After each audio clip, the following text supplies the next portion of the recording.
paz do Senhor, juventude de Cristo! Fique ligado, está começando mais um Conectados na Lição. Muito bem, estamos de volta com mais um Conectados na Lição. Sejam todos muito bem-vindos e estamos recebendo aqui nos nossos estúdios a representante da Juventude de Cristo. Eu estou falando dela, querida diaconisa Laiane Carvalho, seja muito bem-vinda. Lembrando que nesse trimestre estamos estudando sobre o Pentateuco, a aliança de Deus com uma nação sacerdotal. E a lição de número 4 traz o título A Corrupção do Ser Humano. E já queremos fazer a nossa primeira pergunta ao comentarista da lição, pastor César Rosa de Mello, que está lá em Brasília. Pastor, seja bem-vindo. Como podemos caracterizar o povo pré-diluviano, pastor? A paz do Senhor, nação Madureira, a paz do Senhor, Tianinha. Quando nós vamos falar sobre essa geração antediluviana, a Bíblia vai dizer que é uma geração corrompida. Quando Jesus vai falar no sermão profético sobre esse povo, Jesus vai falar que eles viviam de maneira dissoluta. Que maneira era essa? Bebiam, casavam e davam-se em casamento. Ou seja, eles viviam uma vida como se resumisse apenas em prazeres e em deleites humanos. A geração antediluviana, é interessante ressaltar isso, queridos, que a Bíblia diz que viu os filhos de Deus, que as filhas dos homens eram formosas e tomaram para si mulheres. E dessa mistura aí Deus não se agradou e a terra veio num processo de degradação e é justamente aquilo que tem acontecido com a humanidade. O pecado, querido, ele não traz resultados positivos para uma nação. Salomão, um dos reis e homens mais sábios que já existiu, ele vai dizer que o pecado é a desgraça de qualquer nação. Quando o pecado está infiltrado nos vários rincões da sociedade, é inevitável a corrupção. E uma das coisas que mais tem assolado as nações nos dias atuais é justamente a corrupção. E é interessante a gente perceber isso, queridos, porque como pode o ser humano se tornar tão corrupto a ponto de esquecer do seu Deus, a ponto de passar a perna nos outros, a ponto de não amar mais os seus familiares por causa de herança, por causa de dinheiro? Isso aconteceu em todo o decorrer da humanidade. A corrupção sempre esteve presente na história humana. E isso nos prova que o próprio Deus vai dizer: a imaginação do homem é má desde a sua meninice. Mas eu tenho um remédio, que é a palavra de Deus. Todos nós somos criados, temos oportunidade de aprender valores na vida, valores dos nossos pais. E é justamente dentro de casa, é justamente dentro da igreja que nós temos a oportunidade de criar valores nos nossos filhos, valores esses que venham perpetuar para a vida. Às vezes as pessoas querem mudar sistemas políticos, sistemas religiosos, e não adianta, queridos, porque o problema não são os sistemas políticos e religiosos. O maior problema é o homem que se esqueceu de Deus, é o homem que quer viver a vida conforme as suas corrupções, conforme os seus desejos. E Paulo vai dizer que em sua sociedade, ele vai dizer que os homens mal e enganadores vão de mal a pior, enganando e sendo enganado. É lamentável, queridos, que um homem que foi criado à imagem e semelhança de Deus, a partir dessa linhagem se originou muitos povos, e chegou a um ponto de Deus desejar destruir a terra, porque a corrupção tinha tomado conta. Infelizmente, queridos, o homem distante de Deus, ele vai viver e vai descer no mais alto grau de corrupção. Que Deus nos ajude.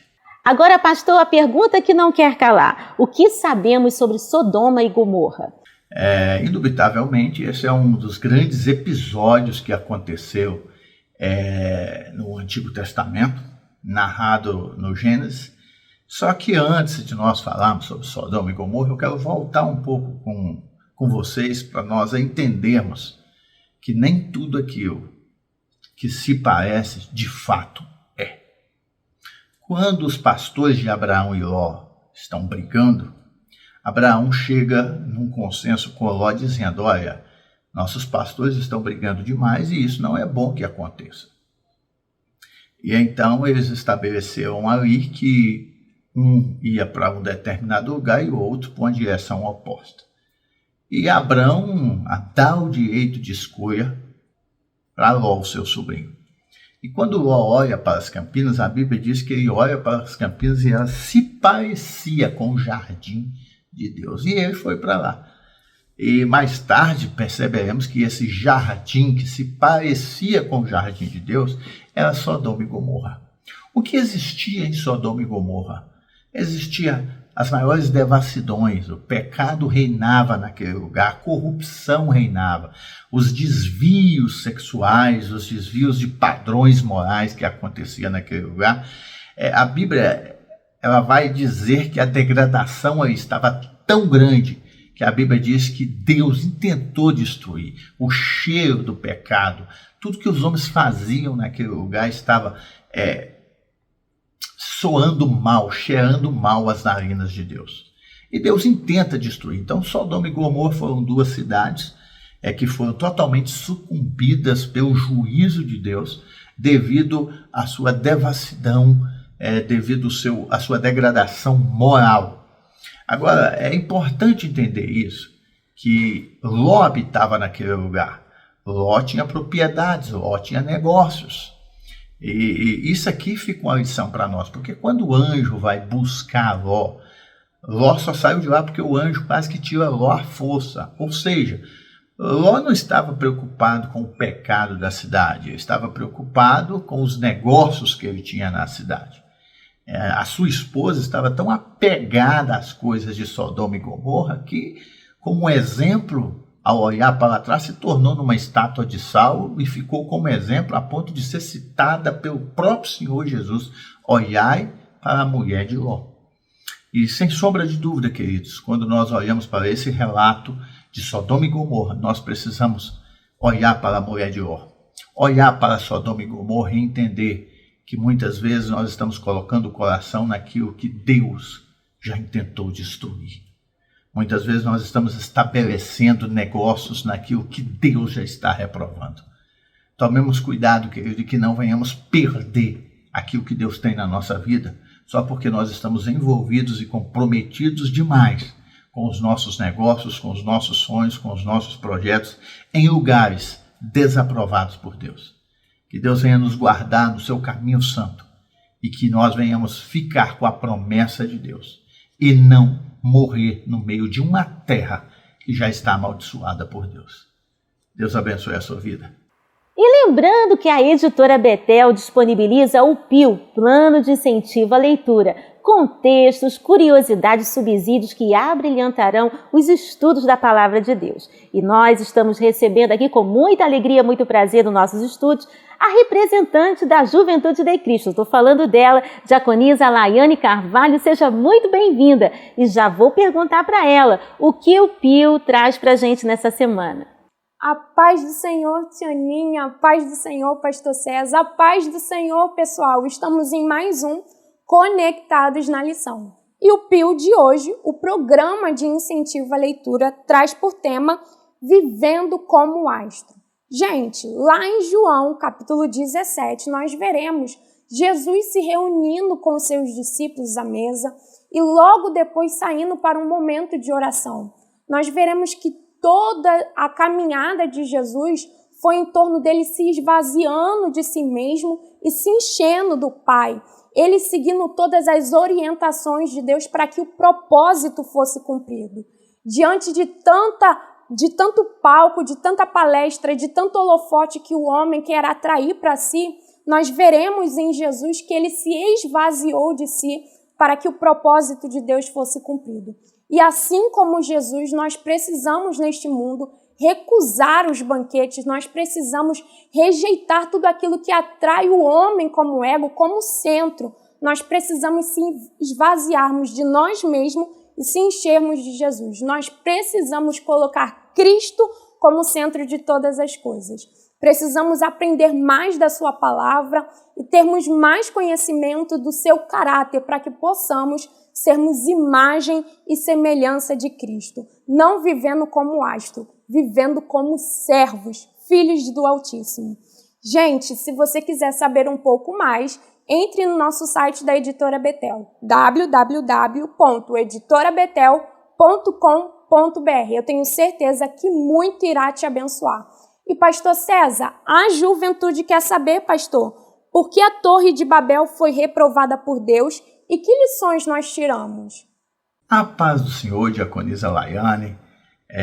Esse evento, sem sombra de dúvida, que é a Torre de Babel, é um evento marcante nas Escrituras.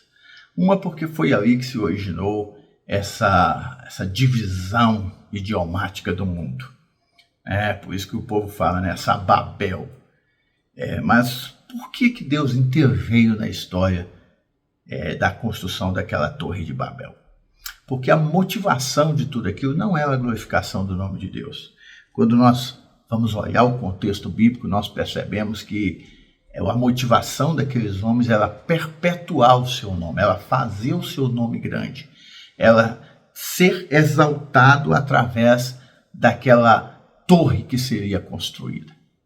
É interessante, a própria lição vai dizer aqui, que o objetivo era a exaltação pessoal, querendo estabelecer como centro do poder humano, excluindo Deus dos seus projetos.